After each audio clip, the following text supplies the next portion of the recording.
నాటి మేటి రాయలోరి తేజం నువ్వయ్యా మా తెల్లవారే పొత్తు నువ్వై పుట్టినావయ్యా మా మంచి చెడ్డల్లోన చేత కట్టినావయ్యా జన్మ బంధు అంటూ నీకు జై కొట్టినావయ్యా జై బాలయ్య జై బాలయ్య జై జై బాలయ్య జై బాలయ్య జై బాలయ్య జై బాలయ్య మా అండదండ నువ్వుంటే అంతే చాలయ్యా జై బాలయ్య జై బాలయ్య జై జై బాలయ్య జై బాలయ్య జై బాలయ్య జై బాలయ్య మా అండదండ నువ్వుంటే అంతే చాలయ్యా రాజసం నీ ఇంటి పేరు పౌరుషం నీ పొంటికి మరోసారి స్వాగతం గట్టిగా పలుకుదామా జై బాలయ్య జై బాలయ్య జై జై బాలయ్య జై బాలయ్య జై బాలయ్య జై బాలయ్య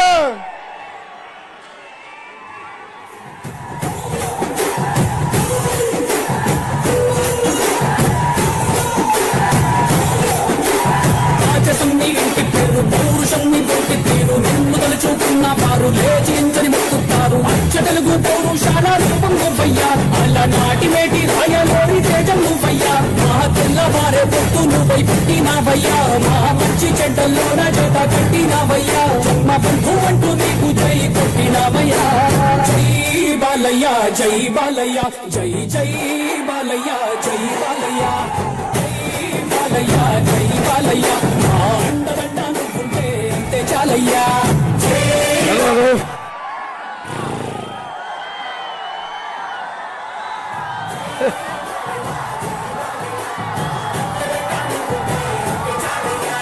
ఆగండి అభిమానులు కొంచెం సహనం పాటించండి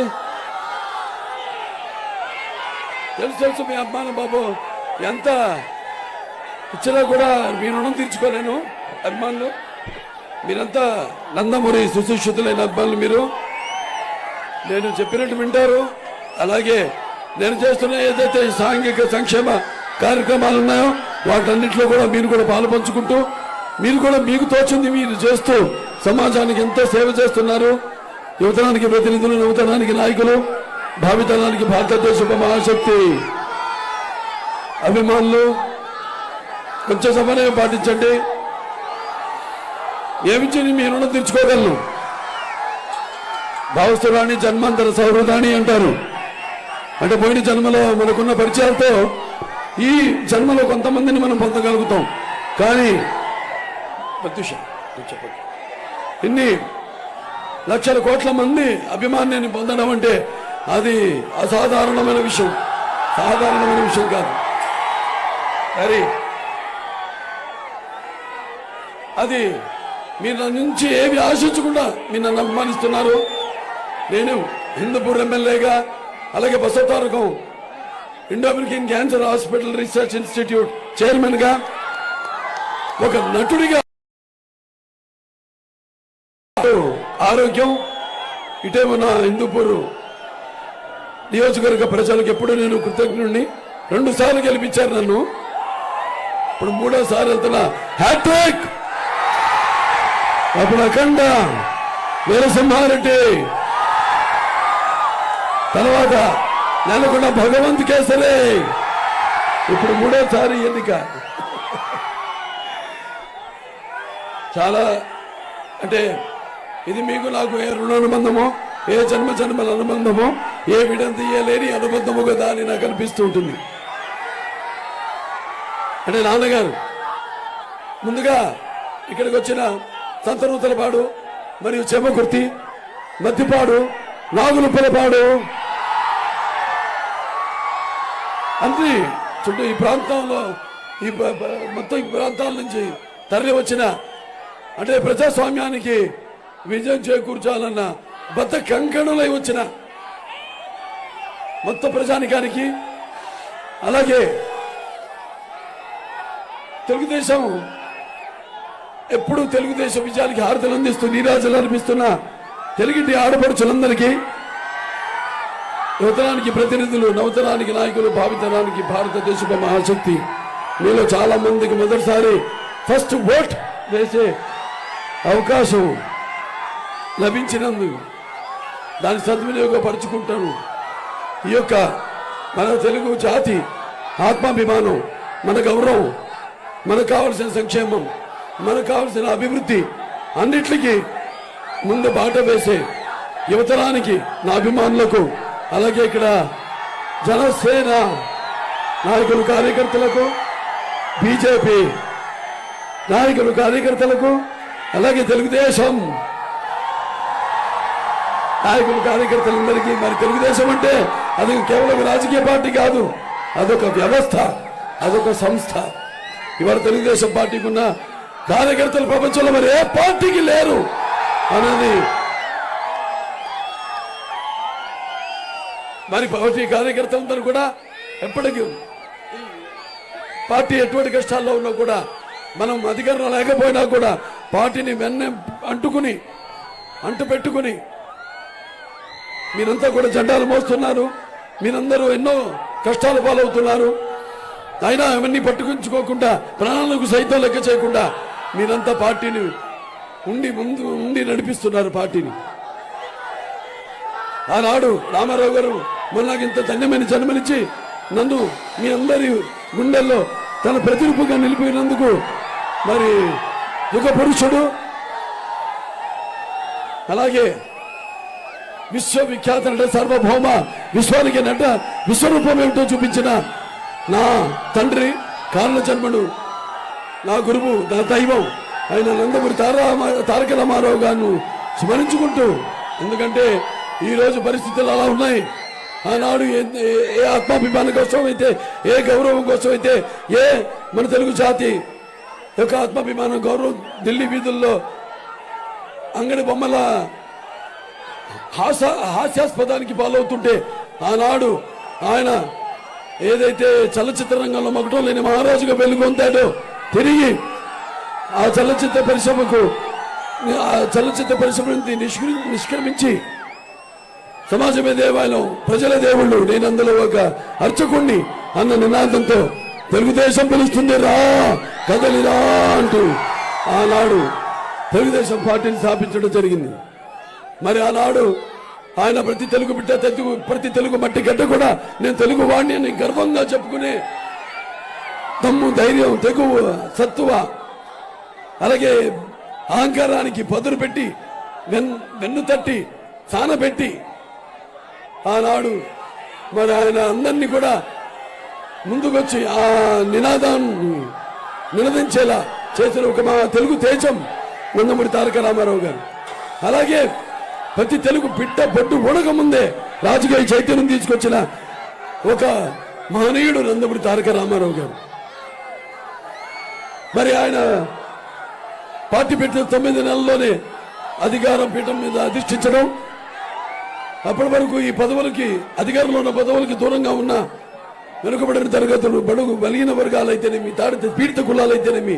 మైనారిటీలు అయితేనేమి అందరికీ చేయుతనిచ్చి అధికారంలో ఉన్న పదవులతో అలంకరించిన మహానుభావుడు నందమూరి తారక రామారావు గారు. అలాగే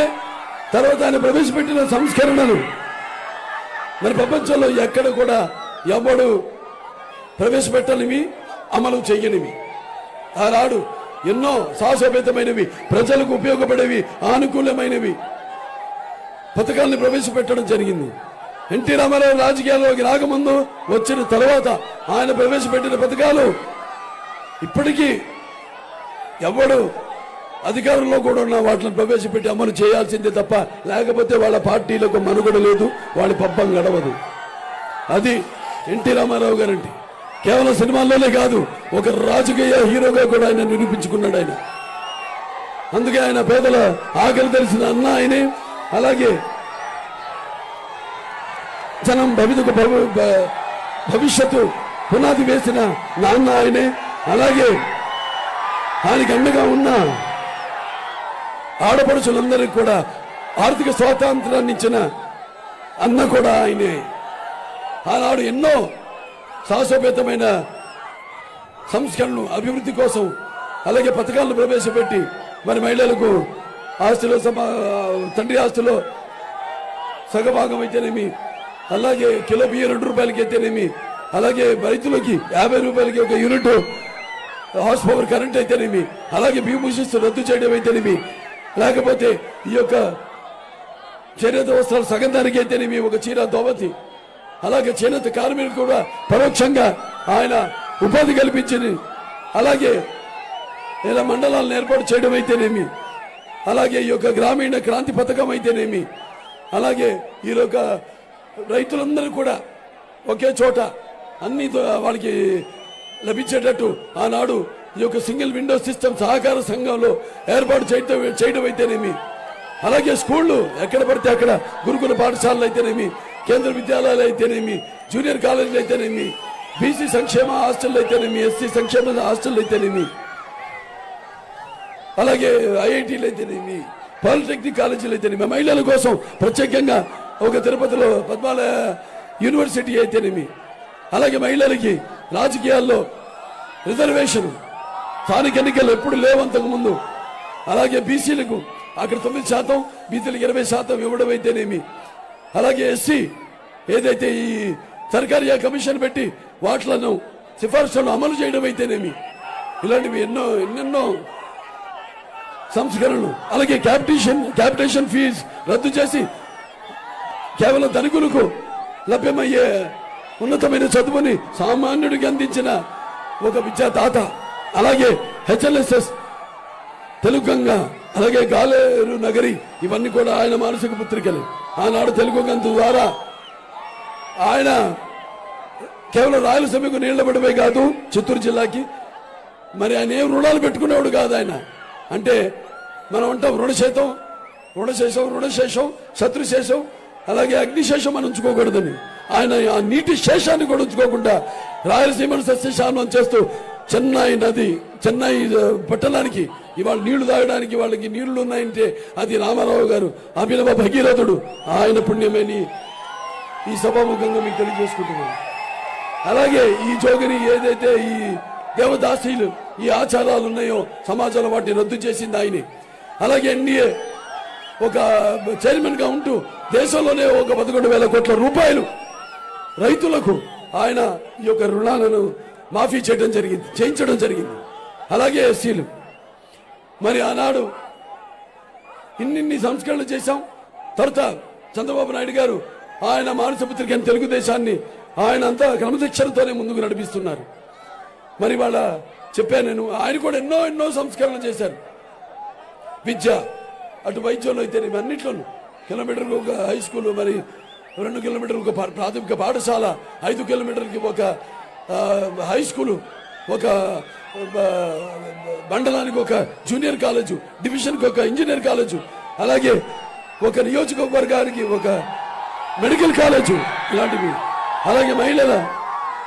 రిజర్వేషన్ 33% పెంచారు ఆయన, బీసీలకి ఏమో 50% పెంచారు. అలాగే ఏదైతే ఈ ఎస్సీ ఏబిసిడి వర్గీకరణంతో సర్కారు దాన్ని కూడా ఆయన అమలు చేసి ఇక్కడ ఆమోదం పొంది కేంద్రానికి పంపించి అదనంగా ఉద్యోగ కల్పన కల్పించడం జరిగింది. అలాగే గ్రామీణ క్రాంతి పథకం ఏదైతే రామారావు గారు అప్పుడు మొదలు పెట్టారో దానికి కొనసాగింపుగా ఎన్నో కార్యక్రమాలు, జన్మభూమి నీరు మీరు, లేకపోతే గ్రీన్ ఈ యొక్క వన సంరక్షణ అయితేనేమి, లేకపోతే ఈ చెరువుల్లో పూడికలు తీయటం అయితేనేమి, చెరువు కమిటీలు ఏర్పాటు చేయడం అయితేనేమి, ఇటువంటివి ఎన్నో చెప్పుకుంటూ పోతే ఉపాధి కల్పించారు ఎంతో మందికి. అప్పుడు అవిభక్త ఆంధ్ర రాష్ట్రంగా ఉన్నప్పుడు హైటెక్స్ అయితేనేమి, సైబరాబాద్ సిటీ నిర్మాణం అయితేనేమి, ఐటీ అభివృద్ధి చేయడం అయితేనేమి, అలాగే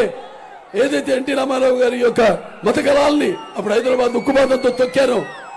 అలాగే చంద్రబాబు నాయుడు గారు ఈ యొక్క కర్ఫ్యూ సిటీ హైదరాబాద్ లో